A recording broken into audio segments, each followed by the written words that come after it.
Coucou tout le monde, j'espère que vous allez bien. Alors comme vous l'avez vu dans le titre, on se retrouve pour un nouveau point lecture. Donc je suis désolée vraiment de ne pas avoir fait de vidéo avant, mais avec le boulot, j'avoue que j'ai plus trop eu le temps de lire, surtout en ce moment. Et j'avoue que dès que j'ai 5 minutes, bah, je préfère les passer à me reposer un peu parce que c'est quand même vachement physique ce que je fais toute la journée. Donc je pense que c'est normal du coup. Donc, on commence tout de suite avec les tomes 8 à 10 de Moi quand je me réincarne en slime. Donc, ils sont juste là. Donc, le 8, le 9 et le 10 de Taiki Kawakami. Donc, je vais évidemment pas vous parler de ces tomes-là puisque c'est une suite. Mais grosso modo, donc, on va parler d'un gars qui, au moment de sa mort, donc, a eu la chance de se réincarner dans un autre monde en tant que slime. Et donc, par la force des choses, il va se retrouver à monter en puissance, devenir de plus en plus important et aider les habitants de ce monde à évoluer d'un point de vue technologie. Sachant que c'est un monde magique du coup, donc la technologie n'est pas la même et il s'amuse en fait à trouver des solutions pour adapter les choses par rapport à ce qu'il connaît déjà, enfin ce qu'il avait déjà vu dans son ancienne vie. Donc c'est un manga qui est bourré d'humour et de combat et moi ce que j'aime bien, même si d'un autre côté ça me rallonge la lecture et j'avoue qu'il y a des moments j'ai clairement pas envie, c'est que en fait à la fin vous avez une partie roman. Hop, voilà, donc comme ça, donc une partie roman. Et en fait, on a le point de vue du coup des événements qui se passent dans le tome. Du coup, du point de vue d'un autre personnage, donc on a ses réflexions à lui. Des fois, les choses sont pas forcément les mêmes parce qu'il a sa petite vie à côté aussi.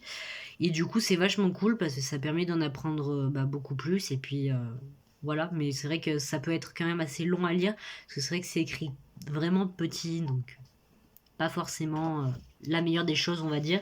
Mais moi, j'aime bien parce que c'est assez original, vu que c'est pas dans tous les mangas qu'on a ça. Ensuite, j'ai lu Sorcery of Thorn de Margaret Rogerson, donc que j'ai vraiment beaucoup aimé, même si c'était pas non plus un énorme coup de cœur.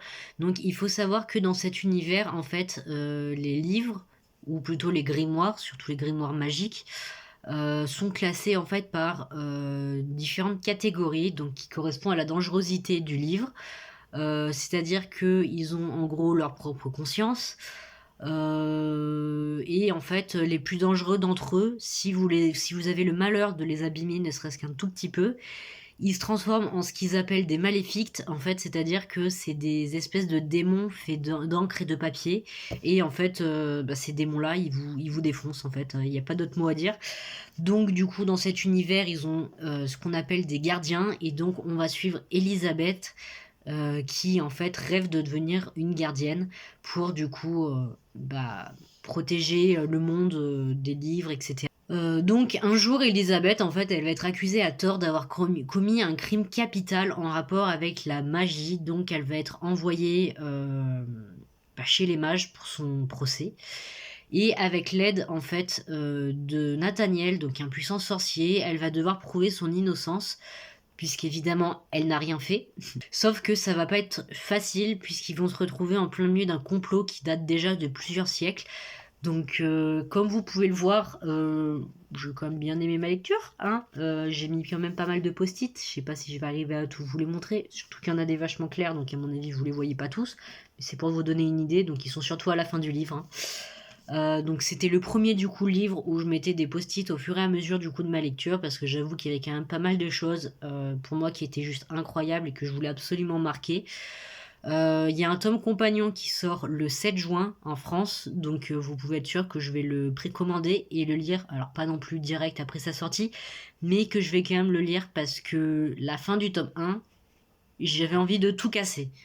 J'aime pas les fins comme ça, d'accord? J'avais envie de tout péter, tout faire exploser. Sauf qu'on va se calmer parce que c'est juste un livre, mais voilà. Voilà. Dans un autre univers alternatif, j'aurais effectivement tout pété. Évidemment, je ne l'ai pas fait, mais c'est pour dire. Voilà, donc j'ai vraiment bien aimé ma lecture. Je crois que j'avais entendu pas mal parler du livre sur les réseaux. Et franchement, si vous connaissez pas, foncez. Après, il est pas si vieux que ça, il me semble. Il date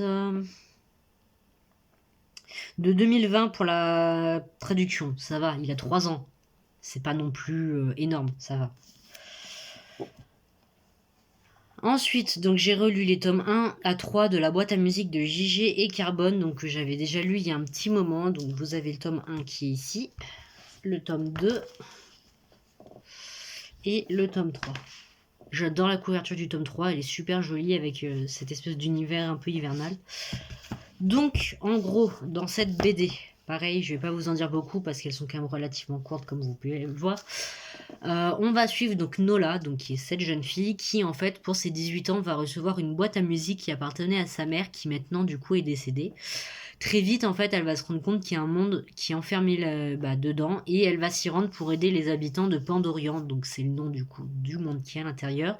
Faut savoir que c'est un monde avec des créatures magiques et tout, sauf que les amis qu'elle s'y est fait l'ont quand même vachement mise en garde parce qu'apparemment c'est un monde très très dangereux et il ne faut surtout pas que les personnes qui vivent dans la boîte à musique du coup soient au courant de l'existence du monde d'où elle vient et inversement. Donc elle va devenir en quelque sorte la gardienne de Pandorian. Voilà. Donc c'est une BD qui est vraiment super mignonne, donc, mais qui aborde aussi des sujets qui sont pas forcément évidents d'une manière très juste, je trouve. Donc on va parler notamment de guerre, de harcèlement ou encore de deuil. Donc voilà. Moi je trouve que c'était très mignon la façon dont ça a été abordé. Après, voilà. Bon, en même temps c'est de la jeunesse, hein, donc forcément. Et je vais vous montrer quand même 2-3 planches. Hop. Zoup. Moi franchement j'aime beaucoup les dessins, ils sont super mignons. C'est très coloré, enfin là non parce qu'il fait nuit mais c'est pour dire. Enfin voilà, en tout cas la petite nénette je la trouve vraiment très mignonne, donc vous pouvez être sûr que je lirai du coup les 2 autres tomes. Alors je sais pas si la série est terminée mais en tout cas j'ai tous les tomes déjà parus. Il y en a 5. Donc vous pouvez être sûr que je les lirai assez rapidement parce que j'ai envie de connaître la suite, tout simplement.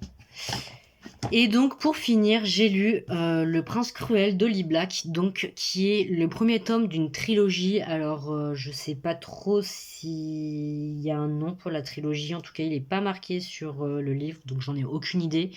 Renseignez-moi en commentaire si vous voulez, parce que de toute façon, à mon avis, vous l'avez déjà pratiquement tous lu, si vous avez lu la fantasy, parce que il est quand même très connu et très apprécié globalement. Donc voilà, je crois qu'il date de 2019. Donc il est un peu plus vieux, mais c'est une trilogie. Donc c'est vrai que moi j'en ai entendu parler que depuis peu. Voilà. Mais en tout cas, je pense que je vais quand même vachement lire vachement suivre du coup les romans de l'autrice. Donc ici, on va suivre Jude et ses 2 sœurs qui, quand elles étaient petites, en fait, elles voient leurs parents se faire assassiner sous leurs yeux et elles se font enlever par quelqu'un qui prétend être le père de l'aîné. Elles vont alors grandir dans un monde du coup différent du leur puisqu'elles vont vivre parmi les Fae, ce qui s'avère extrêmement dangereux pour Jude et sa jumelle puisqu'elles sont humaines. Donc on va avoir des histoires de trahison, encore une fois, va être question de harcèlement, parce qu'on a du coup le prince Cardan, aussi appelé le prince cruel, d'où le titre du livre, qui en fait adore passer son temps à emmerder les 2 humaines, donc Jude et sa sœur, puisque elles sont humaines, donc c'est des sous-merdes et elles n'ont rien à faire ici, et il s'est fait la promesse en fait de gâcher leur vie et de leur faire regretter tous les jours d'être venus au monde. Donc voilà. J'avoue que du coup j'avais très peur d'avoir une romance très mal placée, donc entre harceleur et harcelé, parce que j'étais déjà au courant en fait qu'il allait y en avoir une, et puis même elle se sent venir à 10 km quand vous lisez le livre. Euh, En mode je t'aime et je te déteste, du coup j'assume pas et donc je te harcèle. Et la nana en mode mais oui, mais moi aussi je t'aime, mais j'assume pas, du coup je te renvoie tes pics et j'espère que tu continueras encore plus de m'en envoyer pour que je t'en renvoie encore plus parce que j'adore qu'on se batte, c'est trop drôle. Euh, Oui, parce qu'il y a vraiment des romances ennemies to lover comme ça qui sont voilà, qui sont très poussés comme ça, en tout cas de ce que j'en ai entendu parler. Et en vrai, ça allait, c'était pas non plus hyper déplacé. Alors évidemment, je vous dis pas du coup avec laquelle des 2 jumelles, mais ça va en vrai. Après, c'est vrai qu'il y a 2-3 moments qui m'ont dérangé quand même un peu beaucoup même, mais étonnamment ça me dérangeait, mais pas trop. Enfin, c'est bizarre. Mais du coup, ouais, le livre, il part un peu dans tous les sens, par moments, je trouve, hein. Après, c'est mon avis. Sauf que justement, bah, c'est ça qui a fait que j'ai autant aimé, je pense. Comme vous pouvez le voir, j'ai vraiment beaucoup, beaucoup aimé, puisqu'il y a énormément de post-it. Là, il y en a facilement 5 sur les mêmes pages quasiment, hein, donc c'est pour ça que ça fait un gros boudin. J'en ai mis du début à la fin, ce qui du coup était la première fois pour moi. Mais c'est vraiment cool. J'ai vraiment, vraiment beaucoup, beaucoup aimé le livre. J'ai mis je sais pas combien de couleurs, sincèrement. Il n'y a aucun sens dans mon pointage. Bah, il y a aussi peu de sens en fait que certains passages du livre, donc moi ça me va nickel. Vraiment, il y a des pages, en fait, vous avez des trucs mignons en même temps que de la violence et des trucs rigolos, donc ça n'a aucun sens vraiment. Moi j'ai vraiment beaucoup aimé, comme vous pouvez le voir. Et vraiment, ça m'a fait marrer en fait de voir que bah, j'ai commencé à en mettre dès le début du livre. Vu que comme je vous l'avais dit, ça m'était encore jamais arrivé, puisque pour le moment j'avais pointé que des choses à la fin des livres que je lisais, puisque bah, c'est souvent à la fin qu'il y a des trucs en mode ah yes ça arrive enfin.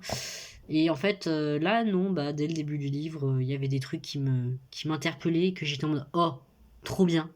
Du coup, voilà. En tout cas, c'est sûr et certain que je lirai la suite. Donc pour l'instant, du coup, je ne me le compte pas dans ma pile à lire du mois de la fantasy, puisque j'avais du coup mis le tome 2, moi, normalement. Donc comme c'est le tome 1, pour moi, le livre n'est pas validé. Après, sincèrement, à la fin du mois, euh, si je vois que j'ai pas beaucoup avancé dans ma pile à lire, il y a moyen qu'il y passe quand même dedans et qu'il y compte, hein, parce que j'avais prévu du coup d'avancer la trilogie, donc de toute façon. Parce que dites-vous que là, moi, au moment où je vous tourne, on est le 15 mai, donc à la moitié du mois. J'ai toujours pas lu un seul livre de ma pile à lire, donc il y a moyen que je trichote un peu comme ça. Voilà. En tout cas, sur ce, j'espère que la vidéo vous aura plu. Donc normalement, la semaine prochaine, on se retrouvera pour un book haul, parce que je commence à avoir pas mal de livres à vous présenter. Notamment du coup parce que j'ai eu beaucoup de craquages avec ma première paye. J'ai eu bah, du coup mon anniversaire, donc ma mère m'en a offert, elle m'en offre aussi tous les mois, donc de toute façon, voilà. Il y en a pas non plus 50, hein, rassurez-vous. Mais c'est qu'il y en a, je pense que j'aurai quand même pas mal de choses à dire dessus, donc c'est pour ça. Restez bien jusqu'à la semaine prochaine. En tout cas, si la vidéo vous a plu, bah, comme d'habitude, n'hésitez pas à me le faire savoir en laissant un commentaire, un pouce bleu et en vous abonnant. Et moi, sur ce, bah, je vous dis à la prochaine. Salut tout le monde!